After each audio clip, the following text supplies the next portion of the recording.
Creation, not evolution. On this first slide, we're going to look at 4 pictures. Top left-hand corner, we have a picture of a south-facing slope, a grassy bank. And then we have a picture of a wild flower. It's actually wild thyme. Then there's a picture of red ants, and then we have the butterfly, the large blue. And in this presentation, we're going to look at the life cycle of the large blue, which is remarkable. And so much design is involved with this butterfly, one has to believe in a creator. By the word of the Lord were the heavens made, and all the host of them by the breath of his mouth. O Lord, how manifold are thy works! In wisdom hast thou made them all. The earth is full of thy riches. And certainly when we see the large blue, its life cycle, we marvel at it and we realise that there is a great creator. So we start off with that grassy bank and with that plant, and wild thyme grows over Britain and flowers May to September. It likes short grassland. It grows on heaths, limestone, sea cliffs and sand dunes and around rock outcrops. It's a lovely colour and it's a beautiful flower, lovely arrangement of the petals.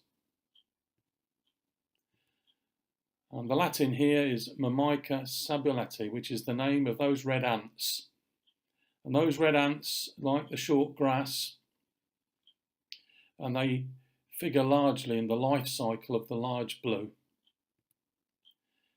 They live in colonies up to 1,000 strong, and they are to be found over the British Isles, but chiefly in the southern parts of England where it's warmer. Where the grass is longer, we have a different red ant, Myrmica scabrinoides. These two can play a part in the life cycle of a large blue, but they are not so successful, the large blue, when this ant is involved. It's the Myrmica sabuleti that's so crucial in the success of the large blue. So the naked eye, the two ants look virtually the same. You have to be a real expert to pick out one from the other. But one likes short grass and the other likes long grass. Now the large blue became extinct in 1979, but it was reintroduced in 1982, 1983, and there's a whole story about that worthy of another talk. Suffice to say, they are still rare in this country. There was a count made about 10 years ago of there being 11 sites, and in that particular summer there was about 10,000 on the wing. But if you see a large blue butterfly, you are doing very well. They are still rare.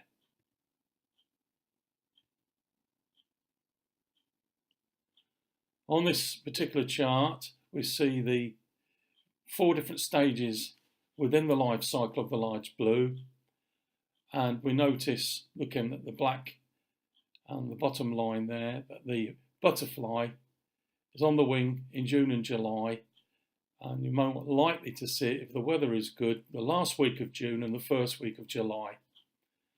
The other thing there to notice is that the caterpillar stage predominates. You see the green strip there. Most of the life cycle is taken up for this butterfly as a caterpillar. Now the female butterfly, although she's only on the wing for a couple of weeks, she will mate and then lay eggs, and she'll lay just one egg on her favourite plant, which is, of course, that wild thyme. And she'll lay one single egg on one flower head. 10 days, according to the weather conditions, for that egg to hatch, and a small caterpillar will emerge.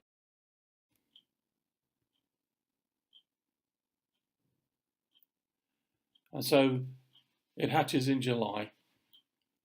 and it feeds on wild thyme, and particularly on the flower.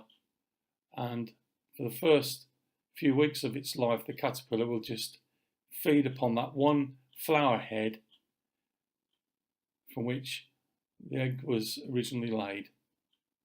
If it comes across another caterpillar, then there will be warfare, for they're cannibalistic. It will grow, shed its skin, grow, shed its skin, and within those first two stages it will stay within that same flower head, but then it will move on and it will go to other flower heads, and as it travels it's more conspicuous and can be easily picked off by an insect or by a bird. And then after about 3 weeks, something remarkable happens. The caterpillar flips off the plant. Now, it doesn't travel down the plant, it literally flips off and falls to the ground. And now this is where the ant is so crucial, because one of these red ants, either Mica sabuleti or a Myrmica scabrinodes, will find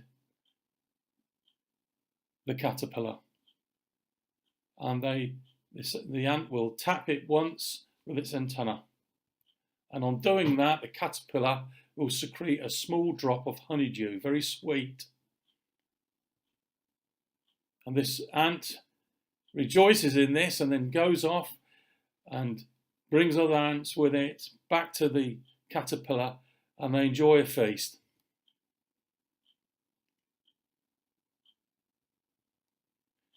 After a period between 30 minutes or 4 hours, the original ant is then left alone to continue to milk it. So all the other ants will disappear, and this always happens, and then this single original ant is left to continue to feed upon that caterpillar's honeydew that it's secreting.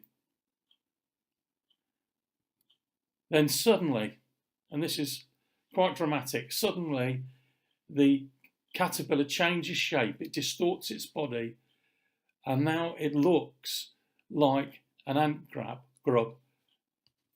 And the ant reacts to this and starts to look after it. You can see in the diagram how the large blue caterpillar distorts its body, and in this photograph you can see the ant now taking away this caterpillar, and it takes it away to its own ant nest. It thinks it's one of its own. It's been fooled in as much that the caterpillar is about the right size. It's about the right hairiness, and it also staggeringly produces a chemical scent that's so similar to that which the grubs, the larvae of the ant has. And so the ant, not interested now so much in the sugar, the honey tasting liquid, it's now panicking. It wants to get this, what it thinks is an ant grub, back to the nest. And so with care, maybe pick it up and take it. And this process will start in the late afternoon when the ants begin foraging. If the caterpillar came off the plant, sprung off the plant in the morning, it probably won't be found by an ant, and it'll probably be devoured by a bird or an insect. But if it does it at the turn of the day, after midday, at the time when ants start foraging, then it may be found by a sabuleti. But it's got to be found that day. Caterpillar won't survive any longer than 24 hours. Inside the ant's nest, the caterpillar secretes more and more honeydew, on which the red ants and their young feed. So they delight in that. But then the caterpillar seeks out the nesting chambers, and its character changes altogether. For now, the caterpillar starts to feed. It's its turn to feed, and now it feeds on the ant eggs and the larvae. And it will do that through the rest of the summer and through the autumn, and then during the winter period it will hibernate in that nest. And into the new year, about the time of May, when it's now 100 times bigger than it was when it entered the nest, it will go into a chrysalis. It would have eaten well over 1,000 eggs by then, 1,000 ant grubs by this time. Now, if it's not ready to change into a butterfly, it will stay in the nest as a caterpillar for another whole 12 months. So whether it's the first May or the May following after, the caterpillar will change into a chrysalis. And in that form, again, something remarkable happens. And I don't think this is happening by chance. I don't think this is happy mutations occurring over millions of years, as evolutionists would think. I don't think this is a happy throw of the dice repeatedly going over 666 all the time. No, this is all of God's plan and design. It's a very intricate life cycle, and the facets to it are highly sophisticated. And so in the early stages of a caterpillar becoming a chrysalis, it starts making a scraping sound, and it seems now to the ant, to the workers, to be a queen ant. And so it will look after it. And it takes about 3 weeks for that caterpillar to break down into liquid, and then for it to be reconstituted and to change into something completely different, into a butterfly, a beautiful butterfly at that. And all through this period, the ants at worst have ignored it, and at best have kept predators off. And then once the butterfly emerges from the chrysalis and we have a butterfly underground in the ant nest, it will start to move towards the opening of the nest, and the ants will escort it. There'll be a procession, and they will lead it out and watch over it. And even when the blue butterfly, the large blue, rests upon a stalk or on grass to dry out its wings, those ants will encircle it and ward off any predators until the wings unfold and harden, until the large blue flies away. Now, this is a remarkable, wondrous, amazing life cycle.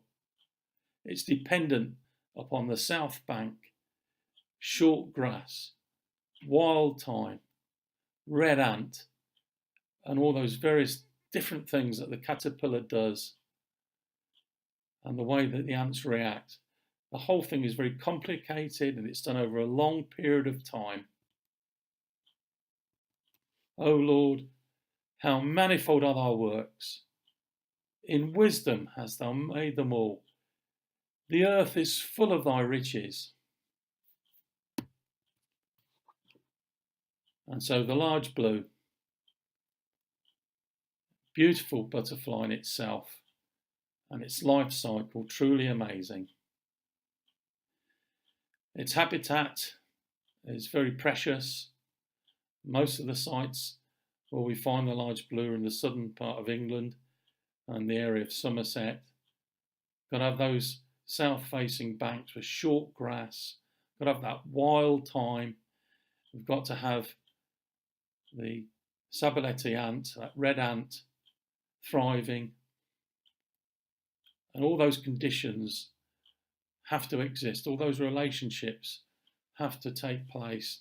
All those wonderful things have to occur before eventually, after 9 months or even over 20 months, eventually that which is an egg becomes a wonderful, beautiful large butterfly, only on the wing for such a short period, a couple of weeks, and then the cycle starts all over again.